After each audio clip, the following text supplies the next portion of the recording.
Hey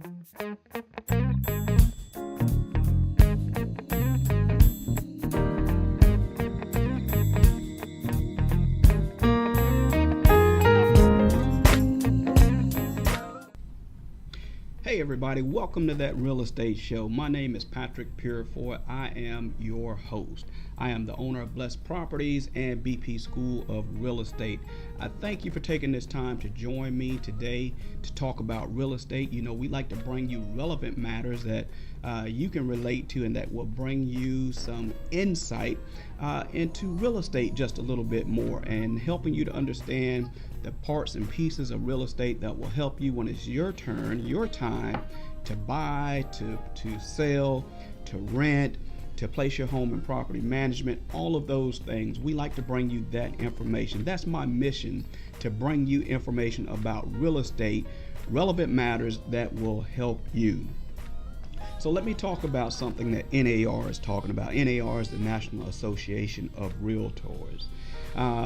According to NAR, in the last year, the number of realtors under the age of 30 has doubled from 2% to just over 5% this year. What does that mean? That means that there are more millennials coming into real estate. That's those people that are the age of 30 and 35 that were born in the 80s, the glorious 80s. So as you start to look at the landscape of real estate and you see all these realtors out here, you'll notice that we are getting younger. Yes, I said we, that includes me too. So, you know, look out, be on the lookout for these young guys out here coming into real estate, choosing real estate as their new career. I am excited about that because we do have to have someone to pass the torch to. I'm talking about those old guys, not me, those old guys in real estate. Okay.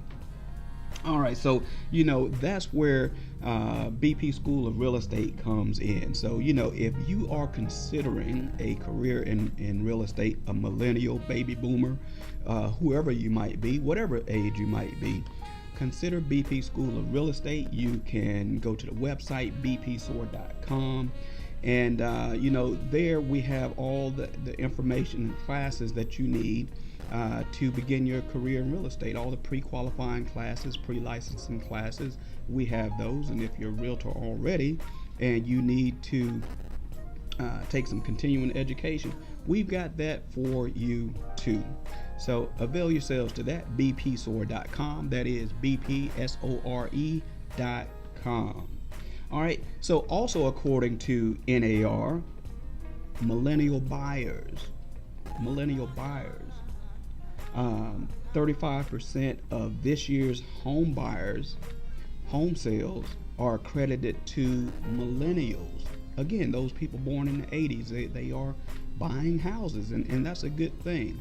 You know, we're about to do a home buyer seminar coming up here very soon, and I want everyone, especially these high school seniors that just graduated, and I know they won't be able to buy a house this month or probably even this year, but I want those people, those high school graduates, the class of 2016, to come to this free first-time home buyer seminar. Why? Why, Patrick, do you want me as a high school graduate of class of 2016 to come to a home buyer seminar? Because I want to plant that seed. I want to plant that seed in your mind that yes, you can buy a house. It's not that difficult. There are just a few things that you need to know in order to do this, to put yourself in a position to buy a house in 3 to 4 years. You can do it. You don't have to wait. You don't have to be 30, 40, 50 years old before you buy your first house. And to be honest with you, I think it would be a shame if you bought your first house when you were 30, 40, or 50 years old. You can do just like these young millennials right now and buy your house soon. Sooner than that, even sooner than these people that are 30 years old. I truly believe that you can buy a house when you're about 23, 24 years old. You can do it with the right coaching, with the right information. You can buy you a home. So don't wait. Don't wait. Now, also according to NAR, National Association of Realtors, Austin is at the top of the metropolitan area, nearest to Central Texas, or Killeen, that is, that millennials are drawn to buy a home. And that's because of the jobs that are there.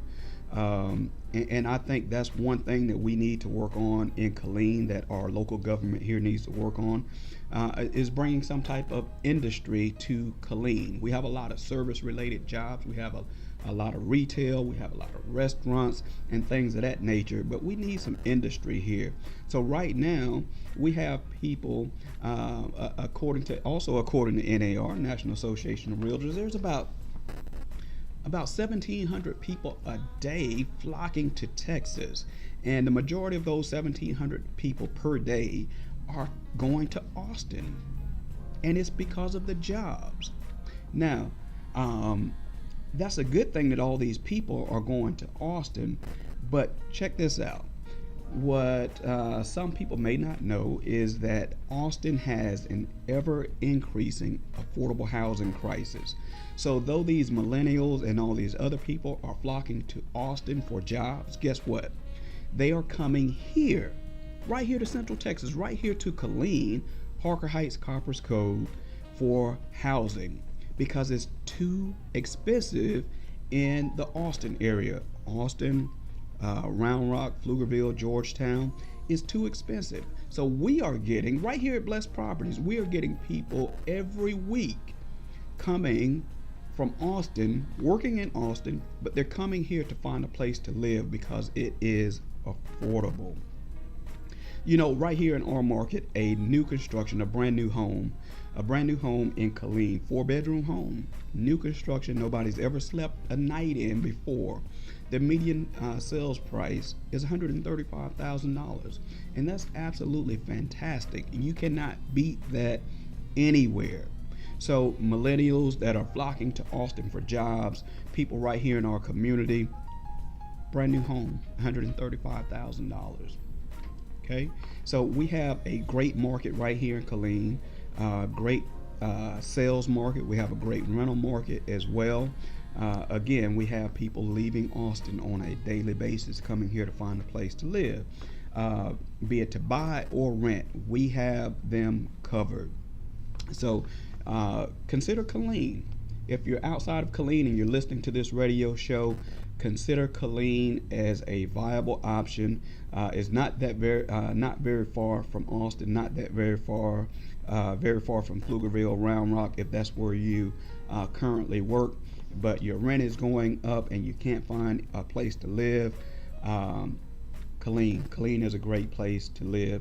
It's not that far, and you can make that commute. People do it all the time. So I encourage you guys to consider Killeen. All right. I want to switch topics for just a minute and talk about property management. I want to talk about rental properties and the responsibilities of the parties involved in a rental property transaction, and that is the tenant. The tenant has responsibilities. I want to talk about the property manager's responsibilities, and I want to talk about the owner responsibilities to help people, because a lot of people are confused a little bit about the responsibilities they have, especially tenants. And I'm sorry to say, but yes, especially tenants. So I hope to bring some insight to you and some enlightenment to you about that. So let's talk about tenant responsibilities for just a minute. A tenant has just a few basic responsibilities to the property that he or she is renting. And the first responsibility, of course, is to pay rent on time. You have to pay your rent on time. There's just no way around it. The second is to maintain the property in the condition it was in when you received it. There are some things that you need to do on your own.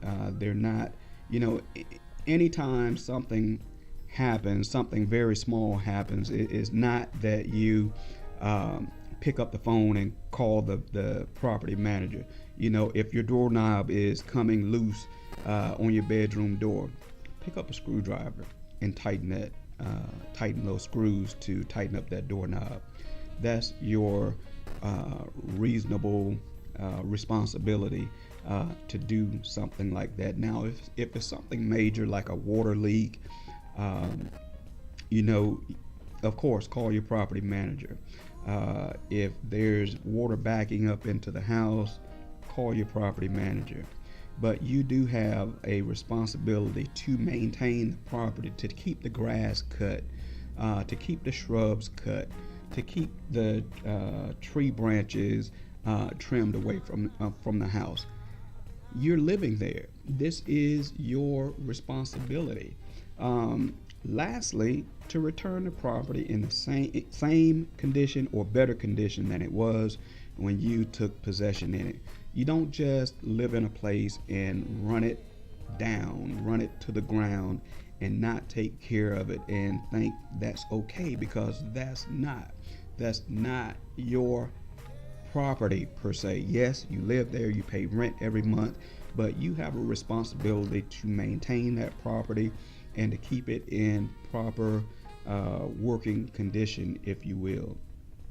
Property managers also have a responsibility, and the property manager is there to assist the tenant in fulfilling their obligation to the lease and the property owner, the owner of the property. What a lot of people don't realize and are confused about is they think the property that they rent and the company that they rent from, that company owns the property. That's not so.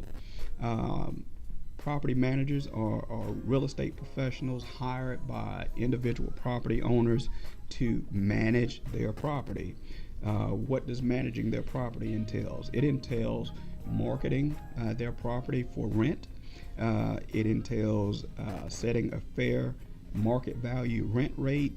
It entails screening applicants, prospective applicants that want to live in their home, to make sure that you are credit worthy, that you are rental worthy, meaning that property managers should check your rental history to ensure that you have not destroyed anyone else's property, you have not abandoned anyone else's property with outstanding balance owed on a property that you rented previously, and they are to check your criminal history.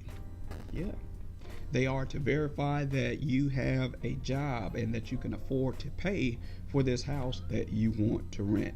And let me tell you, a telltale sign when somebody walks into my office is that they may have some trouble in one of those areas that I just mentioned, is when they walk into my office and they have a wad of cash in their hands and they say, okay, I'm here, I'm ready, I got all my money, what do I need to do to get the keys? That's a telltale sign that you may not be the right tenant for this place.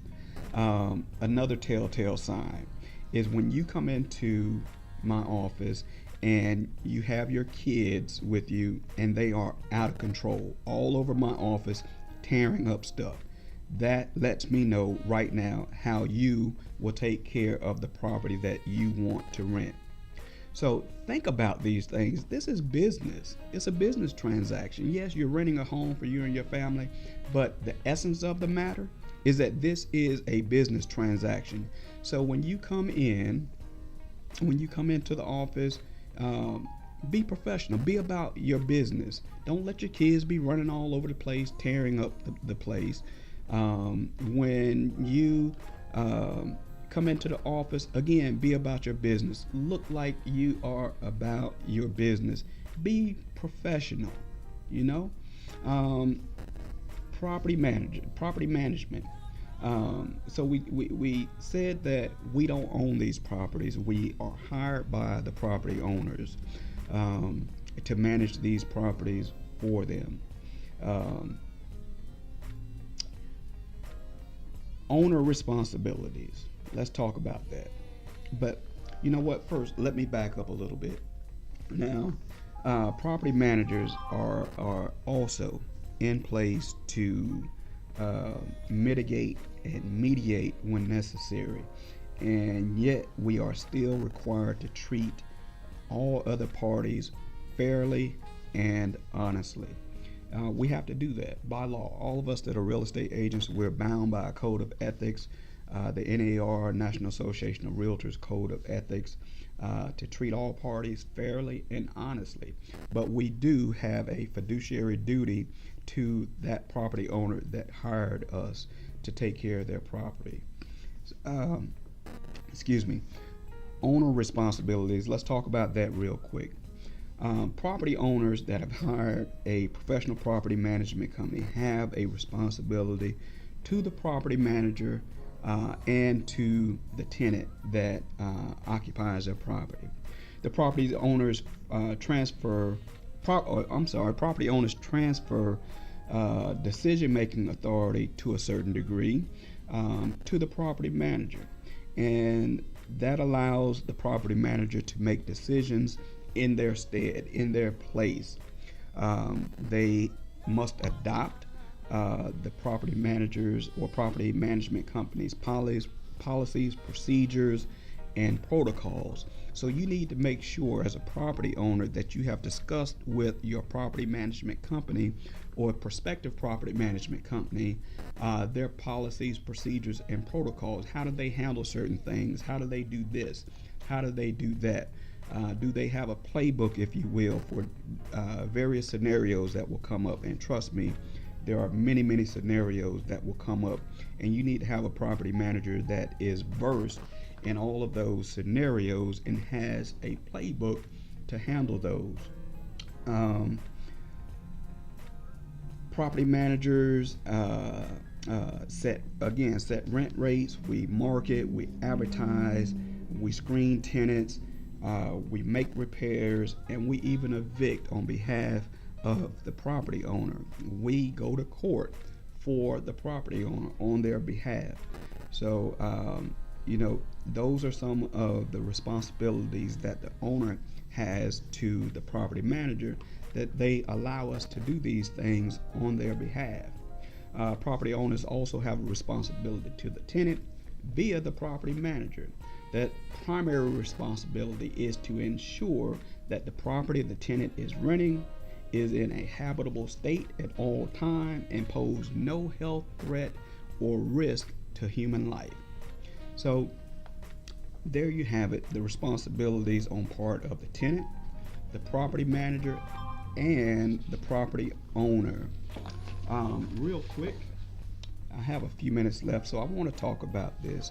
We are in the business of selling real estate. That's one of our other primary focuses, besides property management. If you don't know, we are a full service real estate company. That means we help people to buy properties. We help people to sell properties. We do property management as well. So we rent properties for homeowners. We rent to tenants.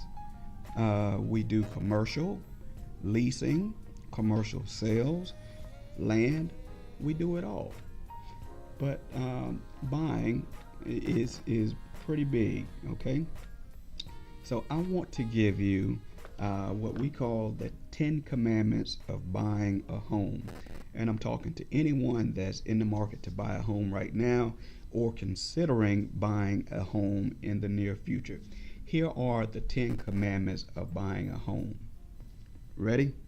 All right, here we go. Thou shalt not change jobs, become self-employed, or quit your job. That's number one. Thou shalt not change jobs, become self-employed, or quit your job.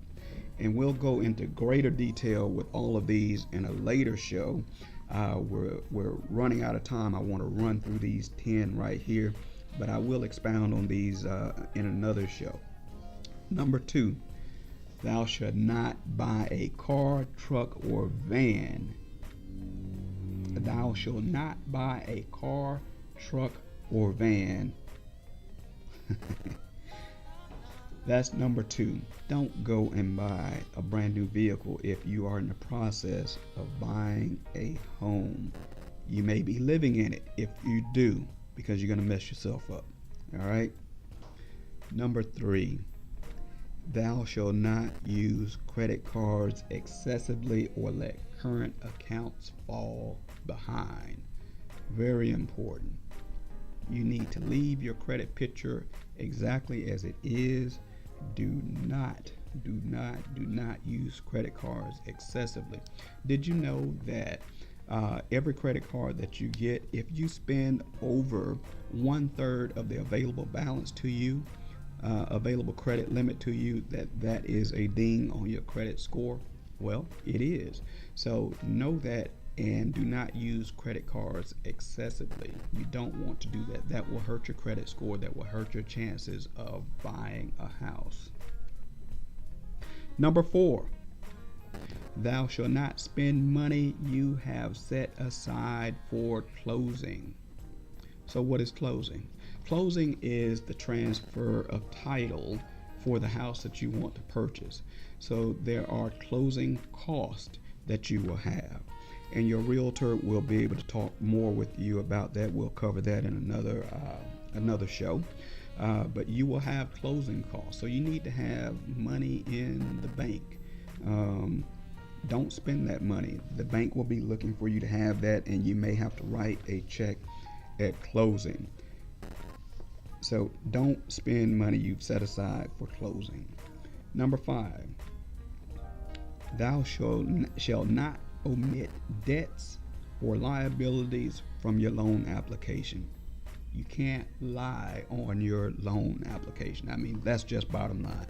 You cannot lie on your loan application. You need to fill out your loan application as truthfully and complete as possible. You need to be able to show your loan officer your true financial picture so that they can do a true assessment of how much home you can afford. That helps you and your realtor a whole lot, because now you guys will be shopping for a home in the right price range. So if you are only approved for $150,000, we will help you find the best house for $150,000 that meets your family's needs and criteria. All right. So do not omit debts or liabilities from your loan application. If you're paying child support, you need to put that on there. If you're receiving child support, you need to put that on there. If you have 2 jobs, you need to put both incomes on there. If you have a job that you have not filed, claimed on your taxes, can't go on there because it's not traceable, because you have not filed that on your taxes. But we'll get into that a lot more in another discussion. Number 6, thou shalt not buy furniture. I can't tell you how many times we have had clients, and we've said these very same 10 things to here.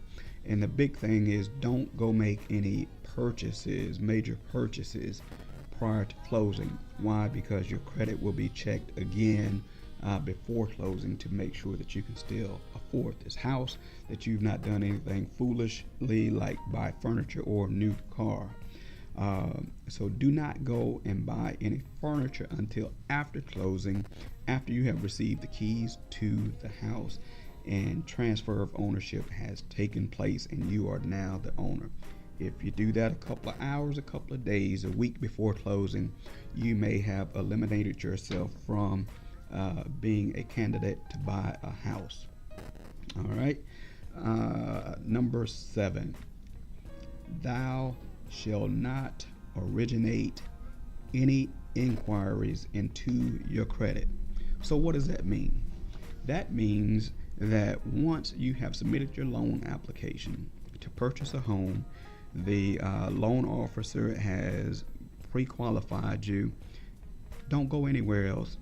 Don't go open a credit card. Don't go, don't go open a Walmart credit card, JCPenney credit card, anywhere. Don't mess with your credit. Leave it alone.